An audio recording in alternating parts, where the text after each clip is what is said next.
Hello friends. तो कैसे हो आप सब लोग।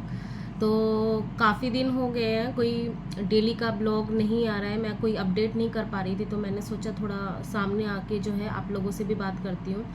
क्योंकि जो है आज जो डेट हो गई है वो है 16 अप्रैल, लेकिन स्टिल अभी तक जो है केवीएस की कोई नोटिफिकेशन वगैरह कुछ नहीं आया है, जबकि ऐसा बोला जा रहा था कि अप्रैल के मिड तक जो है हमें नोटिफिकेशन मिल जाएगा।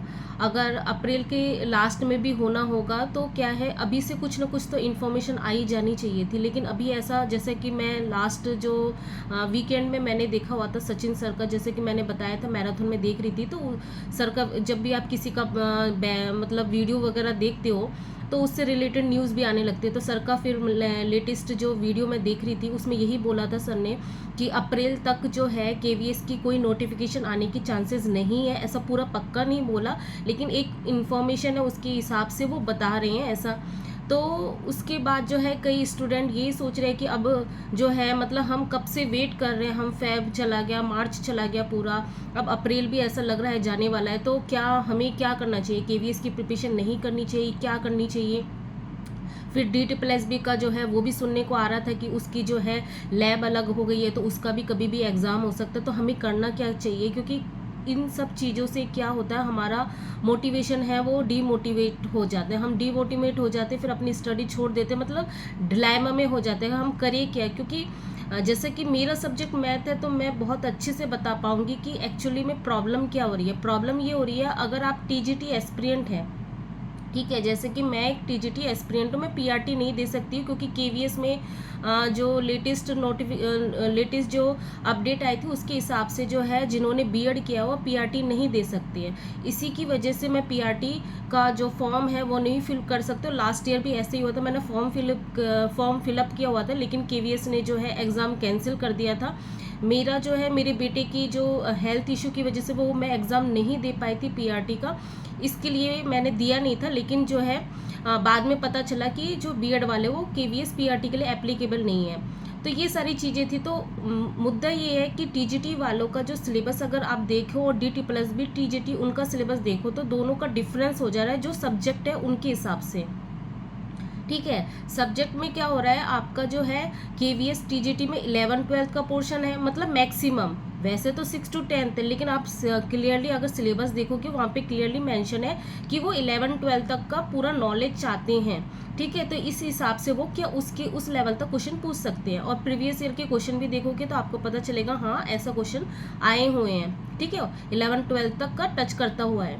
और DT+B में क्या है, वहाँ पे जो सिलेबस जो मेंशन है इस बार का वो पूरा का पूरा ग्रेजुएशन, वहाँ पे 11-12 तो है ही नहीं।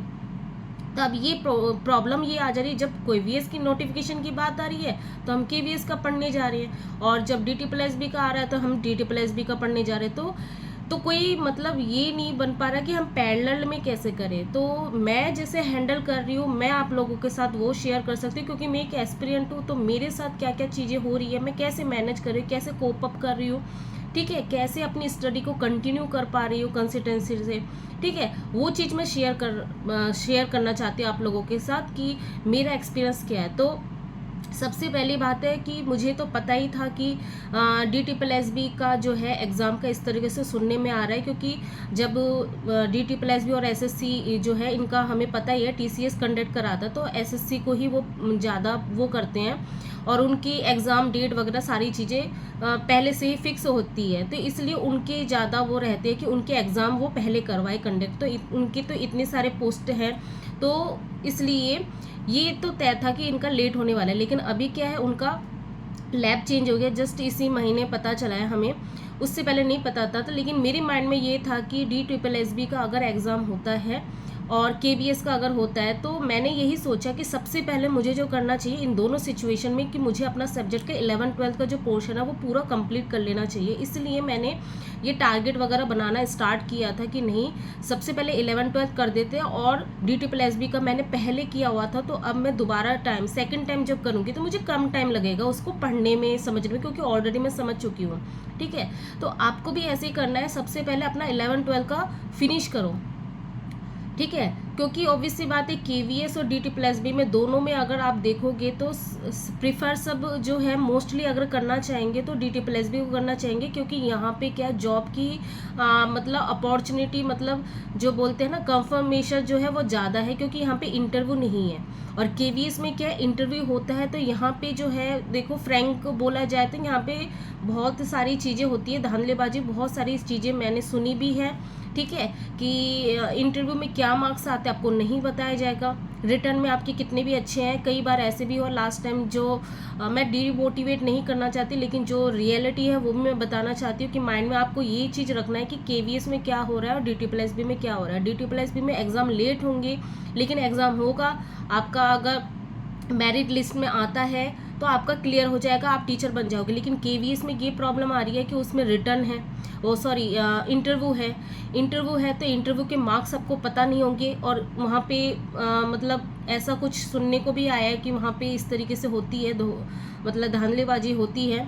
जो भी हो, हमें तो हमें ये मानना है कि हमें तो एक सीट चाहिए, उसके लिए हम मेहनत कर रहे हैं, बाकी जो कर्मा है हम अपना कर्मा कर रहे हैं। लेकिन अगर हम देखेंगे रियलिटी में तो डीटी प्लस बी में एग्ज़ाम हम दे, अगर क्लियर करते हैं, बहुत अच्छे से मेहनत करते हैं, तो हमारा एग्ज़ाम क्लियर हो सकता है। लेकिन केवीएस में थोड़ा सा डाउट है, इसी के लिए मेरे माइंड में ये चीज़ें रहती है कि हाँ मुझे फोकस्ड होकर डीटी प्लस बी का एग्ज़ाम देना है, और केवीएस पहले हो जाता है तो मेरे क्या एग्ज़ाम जो बोलते हैं ना कि एक्सपीरियंस हो जाएगा, एक इतने सालों से हम एग्ज़ाम नहीं दे रहे, कुछ तो एक प्रैक्टिस हो जाती है, ठीक है, इसी हिसाब से, और वो थोड़ा इजी भी है, तो इस हिसाब से मेरे माइंड में ये सारी चीज़ें थी। इसलिए मैंने पहले यही टारगेट बनाया कि 11th-12th फिनिश करते, उसके बाद अपना ग्रेजुएशन स्टार्ट करेंगे, ठीक है। तो अभी जो इस मंथ तक जो है, आज 16 अप्रैल, और मेरे इस मंथ के एंड तक जो है मेरा 11th-12th पूरा फिनिश हो जाएगा। तो जो भी लोग दोनों ही केबीएस और डीटी प्लस बी का प्रिपरेशन करना चाहते हैं और इस तरह की न्यूज़ आ रही है तो आपको क्या है, डीमोटिवेट फील होता है, तो मैं ये बोलना चाहूँगी आप लोग चाहे केवीएस हो या डीटी प्लस बी, किसी एक के लिए आप बैच परचेज कर लो, जो भी आपका सब्जेक्ट हो, जो भी आपको अच्छा लगता हो। आपको यूट्यूब में बहुत सारी चीज़ें पता चल जाएंगी। जिस भी टीचर का आप पढ़ना चाहते हैं, पहले यूट्यूब मतलब 1-2 वीडियो देख लो, जिससे आपको लगे कि उनकी लैंग्वेज समझ में आ रही है नहीं आ रही। इससे होगा क्या कि आपकी जो स्टडी है वो कंटिन्यू बनी रहेगी। जैसे मैंने बैच परचेज़ किया तो मुझे क्या है कि मुझे पता है इसकी वैलिडिटी फिनिश होने वाली है, तो क्या होगा कि मुझे पढ़ना ही पढ़ना है, क्योंकि मुझे ऐसा लगेगा कि नहीं मेरे पैसे वेस्ट हो रहे हैं, तो मुझे नोट्स बनाना है, मुझे हर दिन पढ़ना है, तो वो एक मोटिवेशन मिलता है।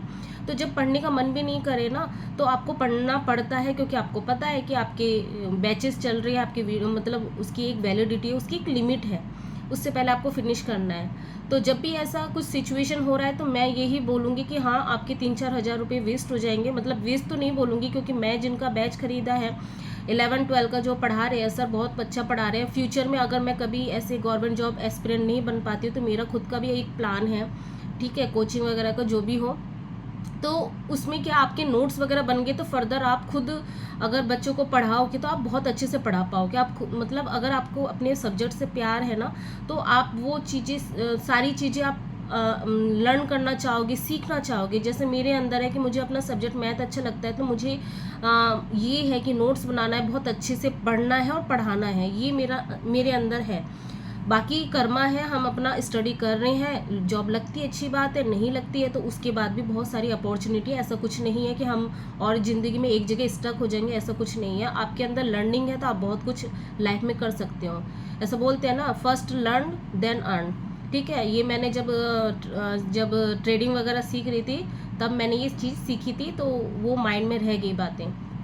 तो बात ये है, ठीक है। तो बैचेस वगैरह अगर ख़रीदना चाहते हो तो अभी भी टाइम है, आप बैचेस खरीद लो, ठीक है। लेकिन आपको पहले 1 वीक तक आप फॉलो करो कि किसका अच्छा लग रहा है, उसके बाद उसको पूरा मतलब समर्पित कर दो, उसके ऊपर पूरा बिलीव कर दो कि हाँ ये सर जो पढ़ा रहे बहुत अच्छा पढ़ा रहे हैं, और आप उसके नोट्स बनाते रहो। तो क्या होगा, ये सारी जो न्यूज़ेज़ वगैरह आती है थोड़ा तो डीमोटिवेट होता है, और किसी 1-2 टीचर को ही पकड़ लो जिनको ऑथेंटिक आप मानते हो कि हाँ ये सर अच्छा समझाते, ये ऑथेंटिक बताते हैं, उन्हीं के न्यूज़ सुनो। सबके न्यूज़ सुनोगे तो बहुत ज़्यादा आप फ्रस्ट्रेट हो जाओगे, परेशान हो जाओगे, ठीक है। और अपना नोट्स बनाते रहो, क्योंकि ऐसा है कि कभी ना कभी तो लाइफ में काम आते ही है ये सारी चीज़ें। और पार्ट 1 में जैसा कि केवीएस टीजीटी में क्या है, आपका पैडालॉजी सेक्शन है, तो पैडालॉजी आप का अगर बैच खरीदना चाहते हो तो बैच खरीद लो, बाकी मैंने यूट्यूब बता ही दिया, वहाँ से भी कर सकते हो।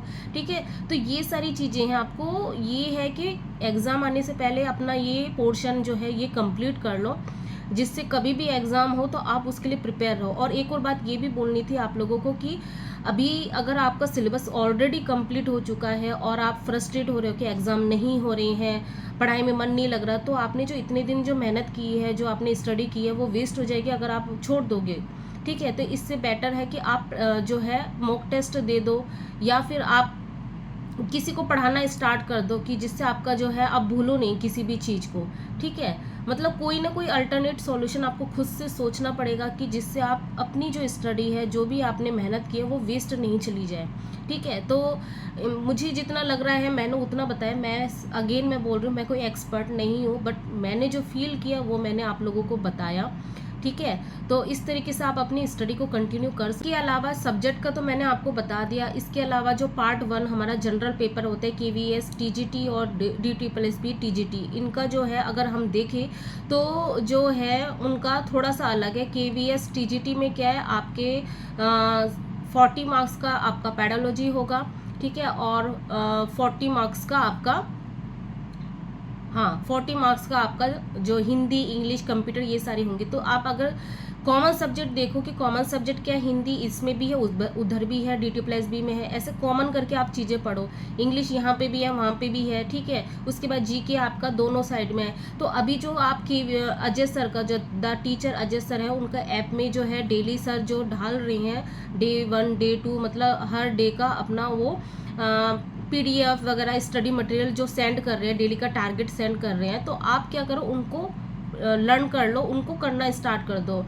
और एक जो है किसी का कमेंट पे आया था कि दी जो मैं मतलब उनका भी सेम है कि KVS और DT+B दोनों का साथ में दे रहे हैं, तो क्या हमें NCERT जो है जो SST पढ़नी चाहिए, नहीं पढ़नी चाहिए? मैं ये बोलती हूँ सारी पढ़ो आप, क्योंकि जैसे कि DT+B हमें 20 मार्क्स का GK आता है, उसमें आप देखोगे उसमें साइंस भी है, हमारा SST भी है, मतलब हिस्ट्री भी है, पॉलिटी भी है, जियोग्राफी है, सब कुछ हमें पढ़ना पड़ता है GK में। ठीक है, तो आपको क्या है, और जो PRT वाले हैं उनका अगर देखें तो उनको सारी जो चीज़ें पढ़नी पड़ती है, साइंस पढ़ना पड़ता है, मतलब ये सारी चीज़ें पढ़नी, EVS में सारी चीज़ें आ जाती है, तो आपको पढ़नी दोनों ही पड़ेंगी। ठीक है, तो क्लास अगर ज़्यादा आप नहीं करना चाहते 6 to 8 तक तो NCERT आप कर ही लो। जो NCERT मीन्स जो आपकी हिस्ट्री, पॉलिटी, जियोग्राफी ये सारी जो होती है, साइंस, ठीक है, SST सबको मिला के, तो ये आपके काम में आएंगी, GK में काम में आएंगी। क्वेश्चन आप देखोगे तो आपको पता चल जाएगा। और साथ में सर जो डेली की प्रैक्टिस के दे रहे हैं उनको भी करो। और एक किसी का क्वेश्चन आया था कि दी आप हैं TGT के एस्पिरेंट हो, तो आप PRT का, क्योंकि मैंने लास्ट जो वीडियो डाला हुआ था मॉक टेस्ट का, तो उन्होंने ये बोला हुआ था कि आप PRT का क्यों दे रहे हो? तो PRT का मैं इसलिए दे रही हूँ क्योंकि वहाँ पे पेडालॉजी क्वेश्चन है वो 100 है। ठीक है, जो 60 क्वेश्चन है। ठीक है, तो मैंने इसलिए दिया कि एक तो मेरी प्रैक्टिस हो रही है, ऊपर से मुझे क्या है बहुत सारे क्वेश्चन मिल जा रहे हैं PRT में पेडालॉजी के। ठीक है, तो पेडालॉजी तो सेम ही है, चाहे वो TGT हो, PGT हो, KVS का बता रही हूँ, TGT हो, PGT हो या PRT हो, पेडालॉजी का जो सिलेबस हो पूरा सेम है, पर क्वेश्चन जो है, नंबर ऑफ क्वेश्चन यहाँ 60 है तो वहाँ 40 हो जाते हैं। तो वो मुझे क्या है उसके लिए देना था कि किस तरह के क्वेश्चन आ रहे हैं, मुझे वो देखना था कि PYQ, क्योंकि PYQ से ऑथेंटिक तो कुछ हो नहीं सकता, इसलिए मैं उनको दे रही हूँ। ठीक है, ऐसे और भी सब्जेक्ट के आएंगे आपके KVS PGT के, उन्होंने सर ने फिजिक्स के मतलब मैथ के टीचर के सबके दे रखे। तो आप क्या करो, आप उस सब्जेक्ट को जो आपका सब्जेक्ट नहीं है उस सब्जेक्ट को छोड़ के बाकी जो भी है उनकी आप प्रैक्टिस कर लो, उतने क्वेश्चन तक की आप मतलब प्रैक्टिस कर लो। इस तरीके से कर सकते हैं। हमें सब सब्जेक्ट के थोड़ी ना देने हैं, लेकिन PRT आपको दो, क्योंकि उसमें क्या नंबर ऑफ क्वेश्चन पेडालॉजी के मिल जाएंगे जो बहुत ही अच्छे होते हैं, क्योंकि PYQ ऑथेंटिक है, तो आपको एग्जैक्ट पता चल जाएगी कि आपको पढ़ना कैसे क्वेश्चन आ रहे हैं। ठीक है, तो आई थिंक मैंने सारी चीज़ें बता दी होगी कि किस तरीके से हम अपनी स्टडी को कंटिन्यू कर सकते हैं। मैं कैसे कंटिन्यू कर पा रही, क्योंकि ऑलरेडी मैंने बैच ले चुकी हूँ, तो मुझे क्या है, मुझे अपना वैलिडिटी फिनिश होने वाली, तो उससे पहले मुझे सारे नोट्स वगैरह पढ़ने हैं। जितनी बार भी मतलब मेरा सिलेबस कंप्लीट हो चुका है, फिर भी मैं बार बार देख रही हूँ, क्योंकि मुझे पता है वैलिडिटी फिनिश हो जाएगी। तो इससे क्या हो रहा है, आपको मोटिवेशन मिल रहा है कि नहीं आपको करना है, आपको देखना है, क्योंकि इसके बाद आपको मौका नहीं रहेगा दोबारा परचेज आप करोगे नहीं, जो चीज़ आप एक बार परचेज कर चुके हो वो दोबारा परचेज करोगे नहीं, तो इस बहाने क्या बार बार जब आप वीडियो देख रहे हो तो आपकी कॉन्सेप्ट क्लियर होते हुए जा रहे हैं बार बार, और रिवीजन हो रहा है, मल्टीपल टाइम्स जो है आपका रिवीजन हो रहा है। तो इसलिए मैं बस इसी तरीके से आप अपनी स्टडी को कंटिन्यू कर सकते हो, क्योंकि हाँ ये तो कंफर्म है कि इसी साल ही नोटिफिकेशन आएगा, इसी साल ही एग्जाम होंगे, ठीक है। केवीएस का स्पेशली जो मैं बता रही हूँ, एनवीएस का भी इसी के साथ साथ ही होगा, और स्टेट के तो चल ही रहे हैं ऑलरेडी, ठीक है। तो फिर यही है, इस तरीके से आप अपनी स्टडी को कंटिन्यू करें। अगर आप बैच भी नहीं लेना चाहते, सेल्फ स्टडी भी कर रहे हैं, तो मैं यही बोलूँगी कि नोट्स पे फोकस करो, और डेली के जैसे सर अजय सर है, सबने ऑलरेडी डाउनलोड कर लिया होगा, तो डेली सर जो है डाल रहे हैं प्रैक्टिस जो है PYQ मॉक टेस्ट के फॉर्म में, तो देते हुए रहिए, जिससे क्या होगा आपको एग्ज़ाम का पैटर्न पता चल जाएगा, और थोड़ा सा आपको खुद से पता चलेगा कि एग्जैक्टली करना क्या है, ठीक है। ओनली सिलेबस पे फोकस नहीं करना, हमें जो है प्रैक्टिस पे भी फोकस करना है, ठीक है। क्योंकि जब तक आप क्वेश्चन सॉल्व नहीं करोगे, जब तक आप प्रैक्टिस नहीं करोगे क्वेश्चन की, तो तब तक आपकी अंडरस्टैंडिंग वैसी बनेगी नहीं कि हमें एग्जैक्टली पढ़ना कैसे है। तो आई थिंक आज के लिए इतना ही है, बहुत मैं कुछ बोल चुकी हूँ, ठीक है। तो फिर जो भी हो आप कमेंट के थ्रू मुझे बताना, तो फिर मैं उसके बाद मैं देखती हूँ कि आगे क्या करना है। बाकी डेली ब्लॉग आते रहेंगे, आज या कल में ही मैं डाल दूंगी, क्योंकि मैं डेली प्रैक्टिस कर रही हूँ ना, मॉक टेस्ट दे रही हूँ, तो टाइम नहीं मिलता, क्योंकि सर दो देते हैं, तो दो तो मेरे पास पॉसिबल नहीं होता, एक ही देती हूँ, वो भी मैं ट्राई करती हूँ 2 घंटे के अंदर अंदर दे, क्योंकि डेली का ब्लॉग डालना अभी पॉसिबल नहीं हो रहा था मेरे लिए, क्योंकि पहले मैं 2 दे रही थी, फिर मैंने सोचा कि नहीं अभी एक ही टेस्ट देते हैं, क्योंकि 2 देने से क्या हो रहा है कि 2 घंटे भी मैं लगा रही हूँ, तो फिर उसके बाद क्या है 4 घंटे उसी में चले जा रहे हैं, फिर उसके बाद पेडोलॉजी सेक्शन भी पढ़ना पड़ता है, उसका अपना सब्जेक्ट, मेरा जो सब्जेक्ट है उसका भी पढ़ना पड़ता है, तो ऐसा पॉसिबल नहीं हो पा रहा। तो फिर मैंने सोचा कि नहीं, एक दिन में एक ही टेस्ट काफ़ी है, मॉक टेस्ट तो मैं अभी एक ही दे रही हूँ, ठीक है। और इसके अलावा मैं एक जो है उनको भी थैंक्स बोलना चाहती हूँ, अभी नाम मुझे याद नहीं आ रहा, बट आपको थैंक्स, क्योंकि मैंने क्वेश्चन पूछा हुआ था मॉक टेस्ट में लास्ट टाइम पे, तो मुझे डाउट हो रहा था, और इससे मुझे ना ये भी पता चला कि हाँ क्वेश्चन को बहुत केयरफुली पढ़ना है। वहाँ पे एक छोटी सी मिस्टेक से मेरा जो क्वेश्चन है वो गलत हो गया था, लेकिन आपकी वजह से मुझे वो क्लियर हुआ डाउट, तो आपको बहुत ज़्यादा थैंक्स। तो आप लोग मुझे भी, मेरा भी डाउट होता है तो उसको भी क्लियर किया करो, क्योंकि एज ए हम फ्रेंड ही हैं, तो जो भी हो, ऐसा तो है नहीं कि मैं बहुत ज़्यादा एक्सपर्ट हूँ, आप लोगों से भी मैं काफ़ी चीज़ें सीखती हूँ, ऐसा नहीं है कि आप लोग मुझसे सीखते हो, मैं भी आप लोगों से काफ़ी चीज़ें सीखती हूँ। तो यही था आज का, फिर मिलते हैं नेक्स्ट ब्लॉग में, कोई बात होगी तो आप कमेंट के थ्रू बता देना। बाय।